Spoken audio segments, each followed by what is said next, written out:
Why is food forestry, regenerative agriculture so fucking cool? Well, the answer, there's a couple answers. Number one, it is health. Actually, healthy food is really hard to come by. You're not going to find it in the grocery store, and it's completely different. It's a whole new world of healthy food when you get into actually ecologically grown regenerative food forestry produced fruit. As far as the environment, it is completely fucked. We're destroying our nature. We need to save this type of shit. Look where I am. I'm out here in some beautiful nature, much of which has been completely destroyed by modern industrial agriculture.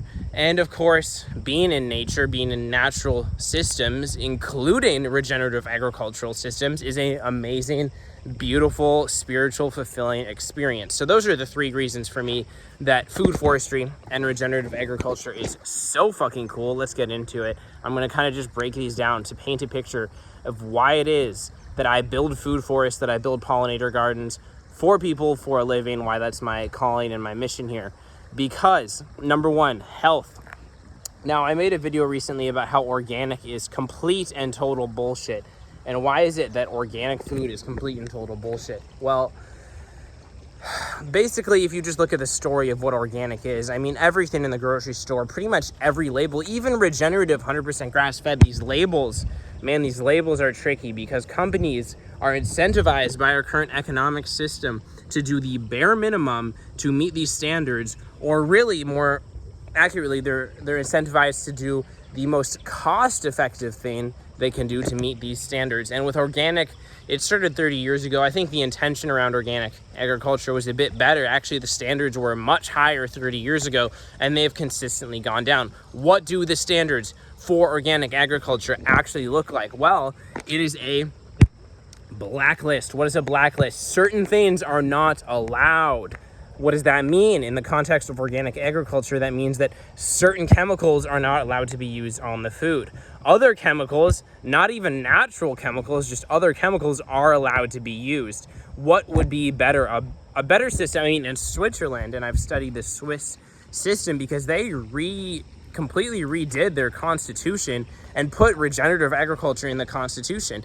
And they found a way to actually legislate regenerative agriculture in a somewhat effective way, in a way that is the opposite of a blacklist. It is a whitelist. In their system, there are certain practices that must be included to be considered regenerative agriculture. In their system, regenerative agriculture doesn't just get you a label in a grocery store, it also gets you a subsidy from the government, instead of in the United States where we subsidize like 80-90% industrial agriculture and just the rest is sustainable agriculture.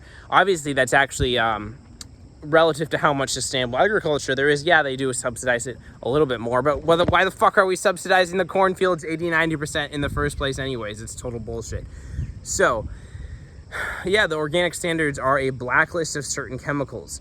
Basically, everything that's wrong with industrial agriculture, monoculture, every ecological problem is solved with a chemical input that constantly needs to be done again and again. The soil is devoid of nutrients. In organic agriculture, the soil is still devoid of nutrients.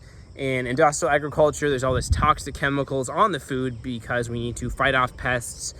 We need to kill weeds with herbicides. In organic agriculture, the same shit applies. In fact, some organic foods are more toxic than the non-organic version, just because whatever chemicals are allowed end up being more toxic than the other chemical that might be more effective and so is used in non-organic agriculture. So that's why that's a scam. As far as industrial, or as far as regenerative agriculture, well, what really makes food healthy is the system that it grows in. It's having an alive ecology, alive soil, living system. And so what contributes to a living system? Well, that's completely integrated. Everything from what's in the soil microorganisms, the soil bacteria, worms, is integrated with what's above the soil as far as wildlife habitat, pollinating plants that, like in a wild forest, fulfill all those niches.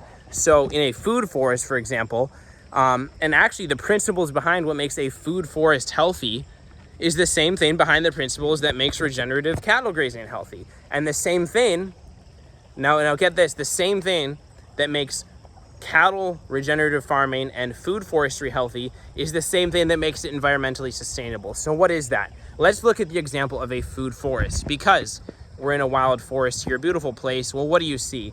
a variety of plants, an immense amount of biodiversity, different layers of the ecosystem from trees.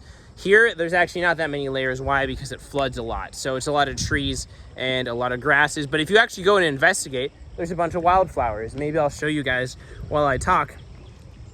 There's quite a bit of biodiversity. And there are actually vining plants. Look at this beautiful vining plant fulfilling every layer of the ecosystem. That's a thick boy right there.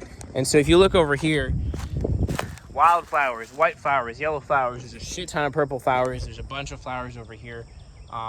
There's different plants in the creek. So biodiversity, as far as that goes, there are different ecological niches. All these plants work together. They fulfill a very unique and specific purpose that supports every other plant in a unique and specific way. It's extremely complicated. And all the layers of the forest are filled. They all also work together in that way. Look at this other vine. And so when we're building a food forest, what we're doing is we're reconstructing an ecosystem. We're building a living ecosystem that also produces a lot more food than a wild forest would. Although wild forests are often full of food, you can forage quite a few things. These food forests are just full of fruit trees. Imagine if all these trees were fruit trees, how much food we could grow. Because we are maximizing all the layers of the ecosystem, we're actually able to grow a shit ton more food than industrial agriculture. And so we can have more space that's dedicated to places like this. Because of the fact that we're building a natural forest system, do you see anyone weeding out here? Do you see anyone fertilizing? Is anyone even adding compost to this system? No, it's completely self-maintaining. And so in a natural food forest, it can be completely self-maintaining. What do you think that does for sustainability? People who argue that food forestry isn't the answer to agricultural sustainability, it's completely stupid. Why? Because we could take all of the money that we pour into our grass lawns and just simply convert our lawns into food forests. They're lower maintenance, and so it would be less money to maintain them, a little bit of upfront cost, but people get landscaping done. Like, bro, come on, that's so stupid. And then we could grow a bunch of our own food. Obviously, that's a solution to sustainable and industrial agriculture.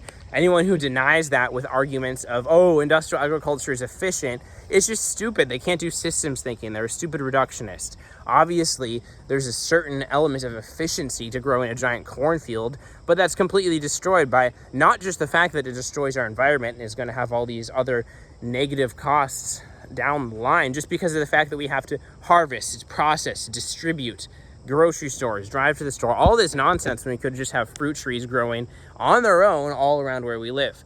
So that's a lot about how food forestry works, and that explains the health and the environmental sustainability. Now back to the point. Like I said, the same reason that regenerative agriculture works is the same reason that food forestry, or the same reason that regenerative cattle grazing works is the same reason that food forestry works. Now that you understand a little bit more about how food forestry works, now I can just say, oh, well, actually regenerative cattle grazing is the exact same thing, except it's in a prairie ecosystem. And so what does that mean? Well, a part of the prairie ecosystem is the wildlife, just like in a forest. In a prairie ecosystem, what are a couple things? Well, these cattle are adapted to mob grazing, rotational grazing. Or the prairies are adapted to cattle doing mob grazing, rotational grazing. And so when you have a wild prairie that's extremely biodiverse, has all these different niches filled, it works in synergy with these cows. You have an extremely rich, ecologically healthy system, just like in a wild forest, just like in a food forest. And so these systems get better and better, healthier and healthier every year, more full of nutrients, more full of life. There's zero maintenance. Obviously, we use electric fencing for regenerative cattle grazing with recent electric fencing technology that's very attainable in large scale. Imagine if we took the area where there used to be 10 million bison in the United States and we converted that back to regenerative agriculture. We don't even need the electric fencing. It could literally be a zero maintenance system that restores the environment, obviously, because we're just recreating the natural system. Just pure conservation, completely compatible with harvesting millions of cattle or bison. So it's a very low, you don't even need the electric fencing at that point. It's completely self-maintaining.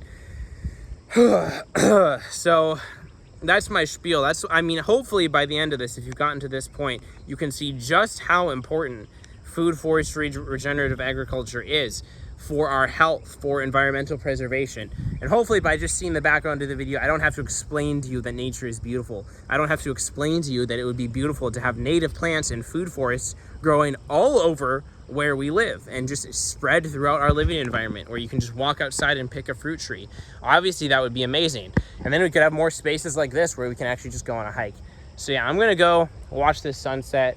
I just felt inspired to shoot this video out here. If you want to follow along, go follow the fuck along and go to my website if you want me to build you a food forest or design you a food forest. I also do other types of regenerative agricultural systems, but food forests are kind of the big thing that I'm doing right now. So eternalharvestgardens.com, go to eternalharvestgardens.com, and I'll talk to you later. Oh yeah, also, I will talk to you later if you go to my website and book a free call where I'll answer any questions you have if you want to build a food forest, or if you are in the process of building a food forest and you are interested in that. I will give you a free consultation. I will answer any questions you have about food forestry. The aim of this call is to give you free value to help you out, but also, and this isn't necessary, but also to see if we are a good fit for me to design or install a food forest or regenerative agricultural system for you. So if you want to do it yourself, if you maybe want to work with me, go to eternalharvestgardens.com and book a call. I'll talk to you later. Peace.